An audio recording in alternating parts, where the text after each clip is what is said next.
Authors Over 50, Writing in Life's Sweetest Third. Authors Over 50's weekly podcast celebrates writers and their journeys to publication. Writing after 50 is a whole story on its own, so let's skip to life's sweetest third and talk with authors about their journey from pen to publish.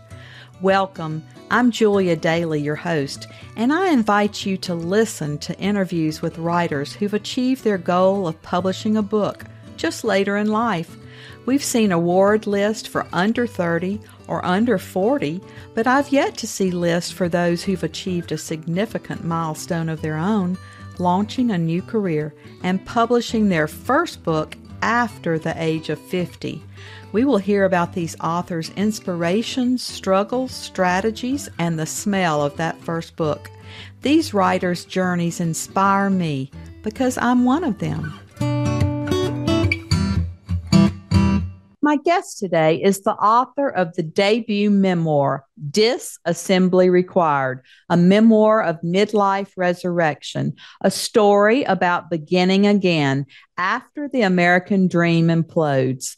The book was excerpted by AARP Magazine, nominated for Georgia Author of the Year, and a June 2022 pick by the International Pulpwood Queens. A former entertainment attorney in New York City, she has written for the nation's top publications, including the New York Times, USA Today, the Washington Post, the New York Daily News, and many more.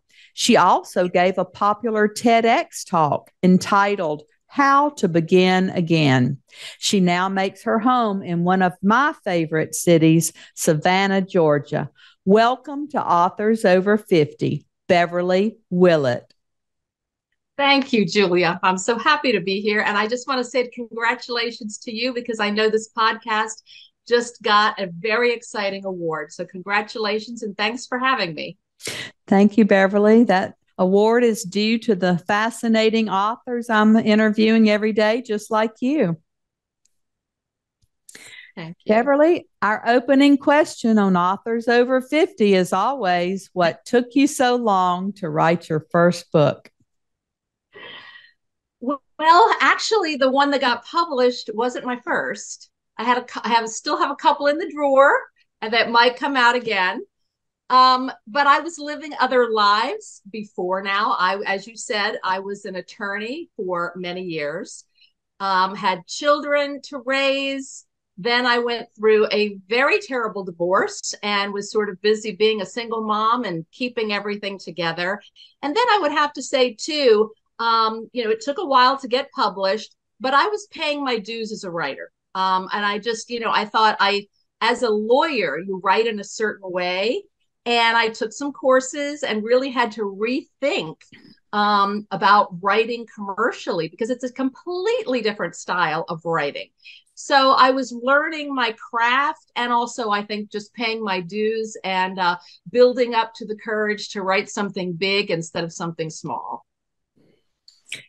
Well, I hear that from a lot of people. I've interviewed a lot of doctors and attorneys who are now writing in retirement, and they say the same thing. So I think it does take us time to learn the craft.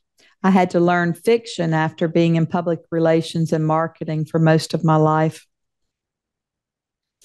Once you wrote this book, how did you proceed? Did you search for an agent, decide to use a hybrid, a small press, or did you self-publish? Well, I did commercially publish with a mid-sized publisher. I did have an agent very early on prior to this book, and that's a whole long story. And then we parted ways at some point.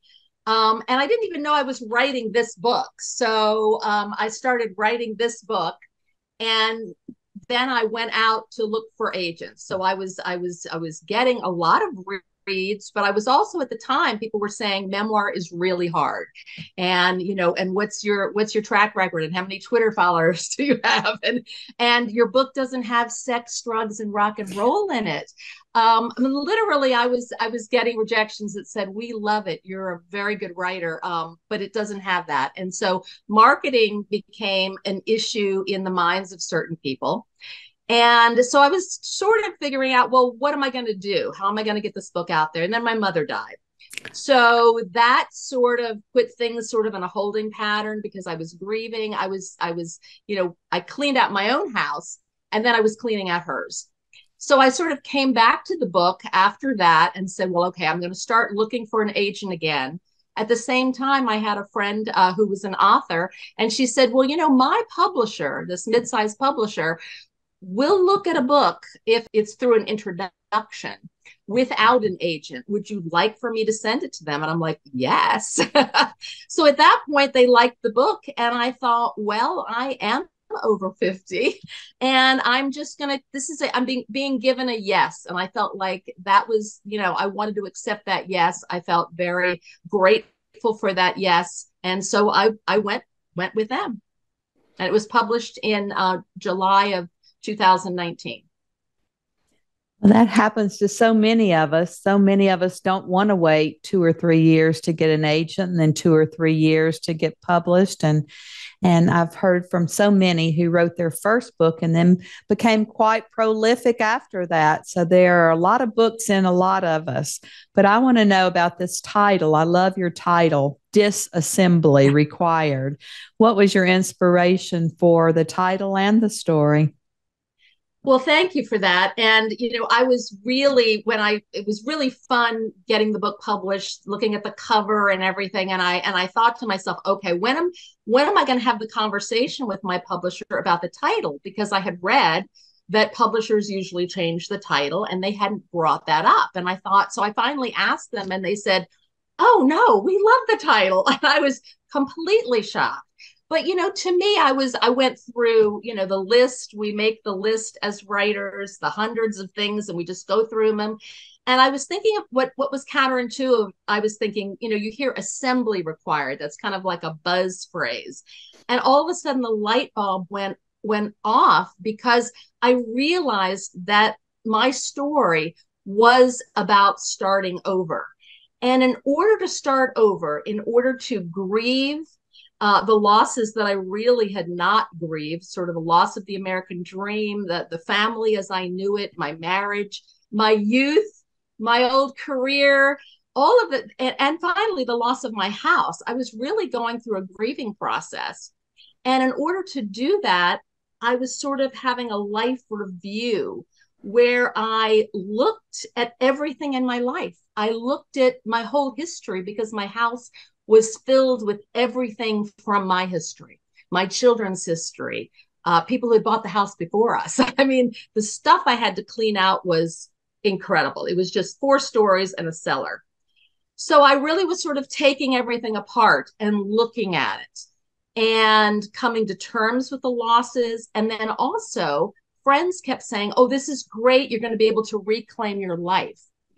Well, my life up until that point, for many years, my life had revolved around being a mother. So my second child was going off to college. So I was having an empty nest. I wouldn't be a mother full time anymore. My marriage had ended. I was no longer a wife. I was no longer a lawyer. That career had ended and I really didn't even want it back. So many things that had defined me in the past no longer really defined me. So I started thinking, well, who am I? I mean, it was a strange question, but my friends had said you can reclaim your life. And so I just trusted that I needed to look at everything and make peace with it and that the answers would come. And I found out through that whole process that I found out the woman I was before I started putting on all the layers that I had lived with for so long. I peeled them back. I found out I was who I had always been, but I hadn't really recognized myself in a while. And part of that was actually wanting to be a writer. And that was the biggest revelation to me because I had been writing and building a career. But to find the evidence in my home, in a box, that I had always wanted to be a writer just absolutely blew my mind. And just, it still gives me chills when I remember that. So I just think Disassembly Required it was something I had to do, and that just fit what I had done. So you really deconstructed your life and found out what was most important to you and becoming you again. That's exactly right. I deconstructed, and through the process of decluttering, I like to say, because that's what I was doing at the same time, giving stuff away. I mean, just getting rid of 3/4 of my possessions. I got rid of, and it was just so I thought, oh, this is really going to be so hard and take me down. And it took me a while to sort of get my courage under that because it was hard. And once I started to do it, I started feeling lighter through that whole process. I think it's very freeing to get rid of stuff. Oh, my birthday's coming up, and I told my friends, don't bring me any presents. I don't need stuff. Well, you have certainly written for some very impressive publications. Did you write on these particular topics that you're discussing now? I guess for the most part, I've written a lot in this area. I'm trying to think. Related topics for USA Today, related topics, but I did write an article for them, more of a lawyer kind of justice article. And so I've written things like that. I just actually, I'm a new Catholic, and I wrote something about my religion for New York Daily News. So I do write in other areas where I have some familiarity, some connection with it. So, but primarily a lot in this area, but I have branched out, and I am continuing to branch out. How did publishing your first book change your process of writing, or did it? Aside from the fact what I mentioned before, having to sort of unlearn all the things that I learned as a lawyer, like don't use a contraction. I mean, we'd never use a contraction in a brief. You'd always write in full, complete sentences. So I guess my writing process changed to the extent that my writing process as a lawyer changed. So that's one thing. But otherwise, I've always been a real disciplined person. So I think I've still had the discipline. Now I really do try and carve out Monday to Friday and really think in my head more, I am a writer. And this is my job. And so I tend not to do a lot of playing and socializing, during those kind of work hours. And so that has changed a little bit, I would say. Why don't you tell us a little bit about the passages you've brought to share today, and then read a few paragraphs for us so that we can hear your tone and voice? Okay, thank you. So I guess, you in the introduction, you talked about the fact that the American dream imploded, which is really true. I was raised on the American dream and achieved the American dream, and things were not perfect. They're never perfect, but I thought things were pretty good before they all imploded. So this passage is, I'm going to read two small passages. This passage, I would say, was the catalyst. This was like the big bang in my life when literally everything started crumbling. It's sort of like the dividing line between my life before and the picking up the pieces after. And this was actually exactly 20 years ago. My ex had been out late. He wasn't where he was supposed to be, and I was worried when he hadn't come home until after midnight. So I'll start reading now. I'd phoned the salon where he told me he was going for a massage after work, but they said he'd never shown up. When he got home, he refused to tell me where he'd been. Restless, I awoke early, the house quiet, my husband and children still slumbering. As I walked downstairs, my eyes were drawn to his brown suede jacket in the vestibule. Feeling like a thief, I reached inside the pockets, drew out Jake's cell phone, and carried it into the kitchen, shaking. I brewed a pot of coffee, conscious to place a moment between what I feared might be on that phone and whatever came next. And then I sat down at the kitchen table, picked up Jake's cell phone, and perked up my ears to hear if my powering it on had woken anybody up. My husband and I had problems in our marriage, but we'd worked through so many of them, or so I believed. I hadn't dreamed he was having an affair. And I'll just skip a little bit. He'd only saved 2 numbers, one for his brother and another for this mysterious woman. He hadn't created password protection, so I scrolled to voicemail. Instantly, I heard a woman's voice I'd never heard. The same voice, breathless, caressing, almost panting at times, repeated itself over and over as I paged forward. I love you. Call me at home. Not sure what time it is, the voice said. My hand trembled. I grabbed a pen and straight envelope and copied down snippets as fast as I could, writing the words down to keep a heartbeat's distance away from falling apart. I love you with all my heart. I inhaled my tears and stuffed my wails inside so the children 1 floor above wouldn't hear. Hey, sweetie, me. Want to come over and have a little time to be private instead of meeting at the office, the voice continued. Fear exploded in my chest. I couldn't swallow. I wanted to bolt the doors and keep my family in suspended animation, safe and rolled up in their covers until I could figure out what to do next. Wow, Beverly, you hit us with a heartbreaking moment. So I started going on a lot of retreats, and they were very, very helpful because they just, I studied meditation. It was a time where I could just get away and think. And this is one that was early on when I started playing with the question of, well, who am I? You know, and my friends said, you're going to reclaim your life. And so I said, I had written these words down. Who is Beverly? I'd written those words down after reading the famous prayer of Trappist monk Thomas Merton again, the prayer in which he told God he had no idea where he was going and could not see in front of him. Peel back the layers, declutter myself. My ex-husband's infidelity had cut me to the quick. I'd lost not only trust, but felt I no longer knew who I was. Be still, my priest said when I asked for his advice. So I went to this abbey. While there, I wandered through the library, my fingers landing randomly on spines of books, including Becoming a Writer by Dorothea Brand. And then after I opened the cover, this quote, I hope this book persuades some who are hesitating on the verge of abandoning writing to make a different decision. I'd been struggling with that again a year after the divorce judgment. Later that day, I spoke with Brother Rene.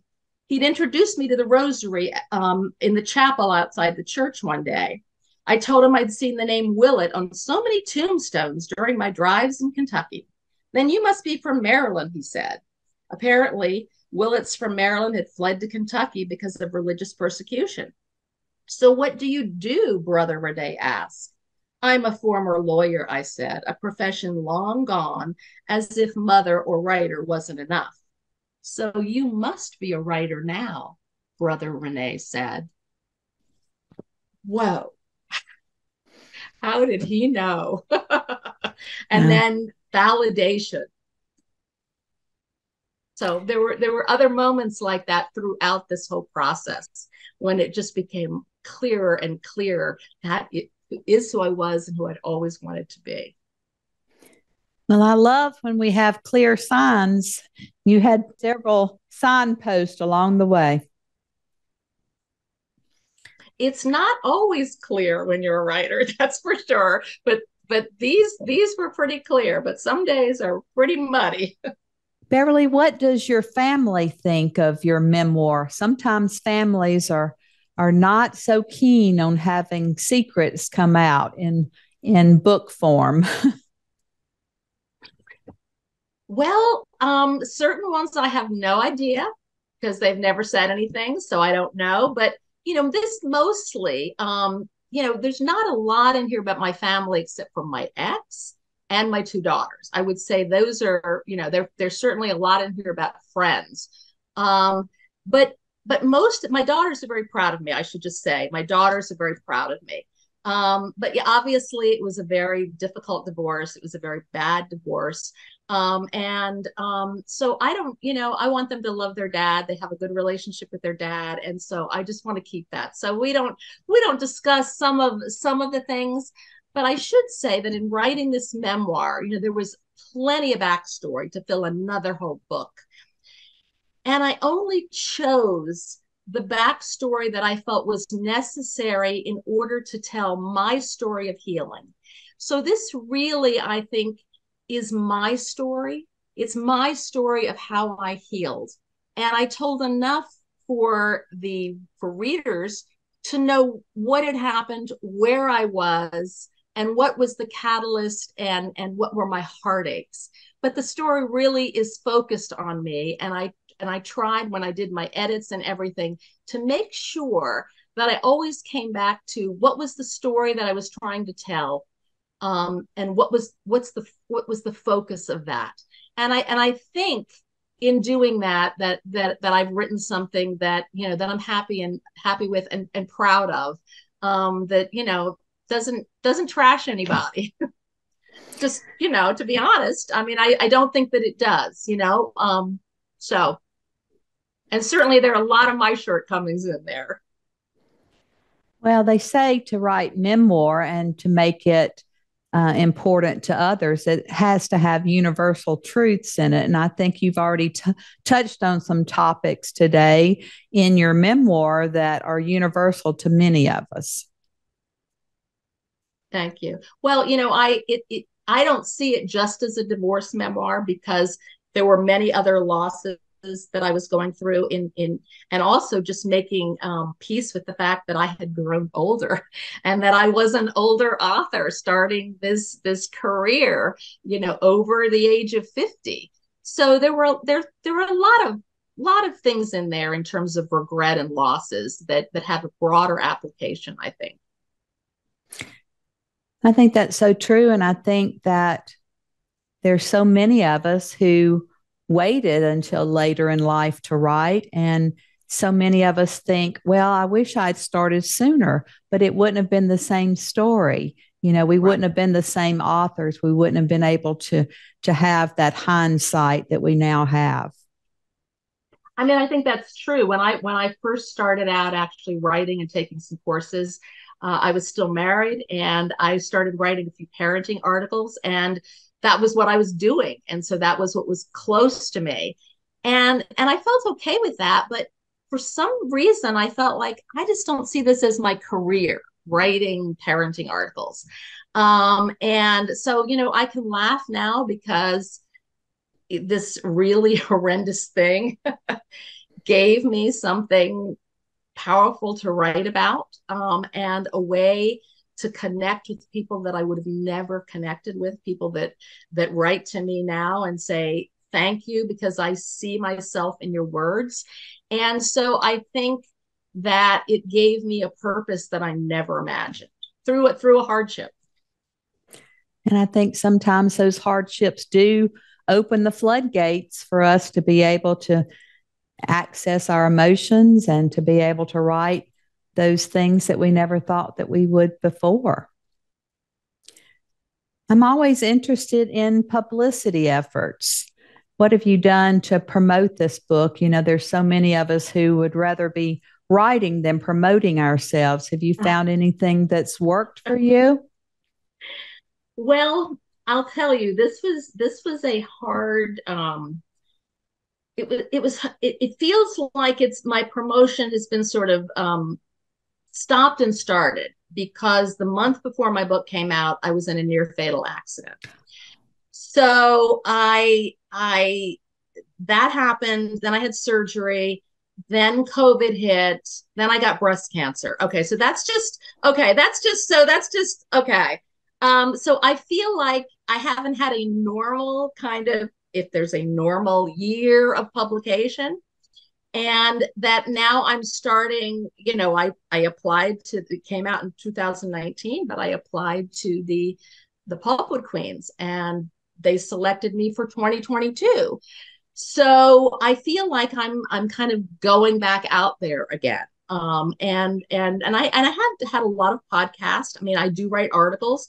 I mean, that's one thing that I have done a lot of, and that I continue to do, is to write articles, to get out there, to make connections with writers, to do all my research about podcast and website divorce websites, and people over 50 talking to authors. So it's just a hodgepodge of all of that, and trying to figure it out as I go along. I think I would not have spent as much money as I did on publicity, because it just didn't, I've done most of it myself. I think that next time I will hire someone young and local who's a crackerjack at social media. And I think so that would be one thing I would say that I would do differently with the next book. Well, you certainly have a lot of fodder after the year that you've had, after a couple of years. Do you have any other books in you? Oh, yes. So I during the COVID period, when I was laid up at home and then going through this other health thing, I I had a dream. I mean, it's weird because I'm writing fiction now. So both of my daughters, one is a lawyer and one is going to be a lawyer, and I was a lawyer. So it was totally shocked to me that they wanted to go into the legal profession.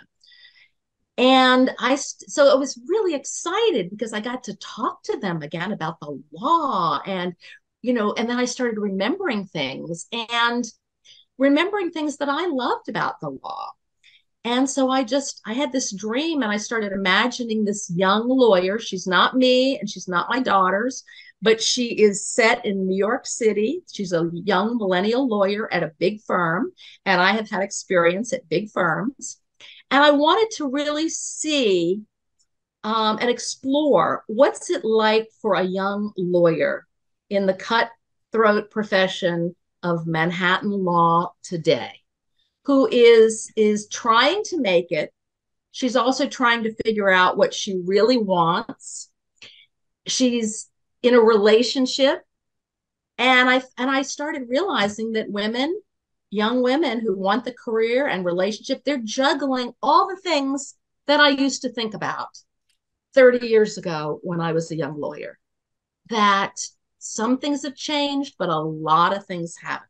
So I was excited because I guess of my daughters thinking about the law again. I wanted to explore all this, and within the context, I won't give it away, but within the context of a case that she gets that she does not want, but it changes her life. It changes her focus. It changes her thoughts about what she wants to do. And so within the context of her life and all these other things going on, and an evil partner who's out to thwart her, of course. So yeah, so I have another book, and I finished it, and I'm now going out looking for an agent, or if that doesn't happen, another opportunity. So I'm right in the trenches with that, and I see that she's not done. So I have an idea for the next book with this character. Well, they say a series is what we all need to start making any money in this industry. And I hadn't even thought about that. Like, I'm going to do this and do a series. It just came to me. And then I would hear fiction writers talk about the lives of these characters and how they literally like were following them around. And I used to think this was kind of like kind of, weird stuff, magical thinking or something. And then it happened to me. And I'm like living with her. And so her name is Jessie. I'll just tell her name is Jessie. And yeah, I just feel like, and she's not done. She's like in my brain all the time. So I'm having tremendous fun with fiction. Well, they do get into your head. And if you love this character and her story's not finished in one, you need to take it out to at least three. Okay. What do you think was the best money you've ever spent as a writer? I'm gonna tell you. And I thought, I can tend to be serious at times since I was a lawyer, but the real truth is the present I bought myself when I got my publishing deal. And since I've had so many operations, I can't wear high heels anymore. I bought myself a pair of black velvet sparkly boots as my present to myself when I got my publishing deal. So, and I wear them, I rock those boots. Well, those No have become regrets. your good luck charm. Now you can They, wear them and write about Jessie. and she wears high heels because I want to wear high heels. So I'm living through her again. Well, Beverly, as always, our last interview question is our writers over 50 are a unique set. Do you have advice for writers 50 and above? Um, well, I mean, I guess I would say, if you haven't started, start because the time is now. Just go for it. And I would always also say this may sound like it's the opposite or a little counterintuitive, but we know that our culture is so focused on youth. And we can intellectually convince ourselves that it doesn't make a difference and all that, right? But we're assaulted with, the youth culture and all this stuff all the time. So it really, it's something that's still there. So I would say, I mean, one trick or hack that I have is I think of myself as having started at 40 and not at 50 because I have so much time, not to waste, but I just feels nice to have this open, time. My grandmother was 87 when she died, and she always told me she was 39. I never knew how old she was until after she died. And so it's kind of like rocking my grandmother. Uh, think of yourself as 40. Don't let all of that stuff get in your head and get in your way. And then I guess the last thing I would say is that something that I've had to do, and that is start to think about success in a different way. I'm still not, earning a living as a writer, and I hope that someday that's part of my success.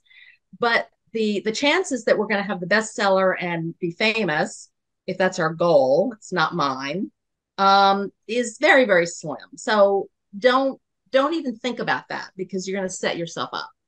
So think of success, as earning a living, yes, but also in terms of doing the best work you can. So when I write an article or something and I send it out and I work hard and hard and hard and I just know it's not right, and then I keep doing it and I get to that little sweet spot where I know it's my best product and I know it uses the words that are in my heart. I have finally put them on paper.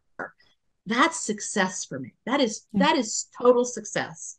And the other thing that's total success for me is knowing I've connected with a reader, knowing I've helped someone else, knowing that someone else says, I thank you for that.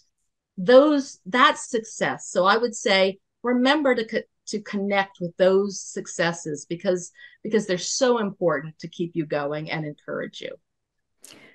I certainly agree. I think my greatest success came when one of my granddaughters chose my book to take to school and tell everyone that her grandmother wrote that book and she chose it to read as one of their selected works at school. So I thought that's a success right That there. is amazing. So I think we're leaving legacies Wow. for our children and showing them that we can reinvent ourselves.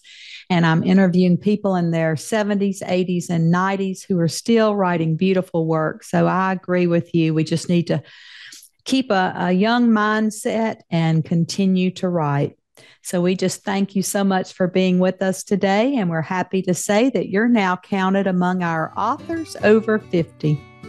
Thank you so much, Julia. Thank you for joining us today. Please look for Authors Over 50 every Thursday when we will have conversations with accomplished debut novelists over the age of 50. Please subscribe and share with a friend. And check out my own publication journey after 50 at www.juliadaily, that's DAILY, like dailynewspaper.com. Until next time, keep reading and writing. And remember, it's never too late to fulfill a dream in life's sweetest third.